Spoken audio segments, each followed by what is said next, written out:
ஹேங்க கிச்சனில் சில ப்ராடக்ட்டு யூஸே ஆகாது அப்படின்னு போட்டு வச்சுருப்போம். என்னைக்காவது ஒரு நாள் எடுத்து யூஸ் பண்ணி பார்க்கும்போது, இவ்வளோ நாள் யூஸ் பண்ணாம இருந்துட்டோமே அப்படின்னு நெனைப்போம். அது மாரி ஒரு ப்ராடக்ட் தாங்க இது.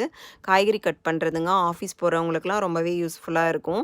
இது ஒரு பவுல் குடுத்துருக்காங்க. இது பிளேடுங்க. அப்புறம் ப்ரெஸ் பண்ணுறது ஒண்ணு இருக்கு.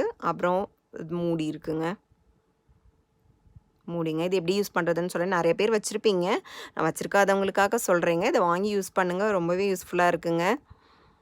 நம்ம பவுல்ல வந்து அப்படியே இந்த பிளேடு அப்படி வச்சுக்கணுங்க. ஆனா எதுவுமே முழுசா போட முடியாது. ஒரு 4, 5 பீஸா கட் பண்ணி போட்டோம்னா, நல்லா பொடி பொடியா நறுக்கி வந்துருதுங்க.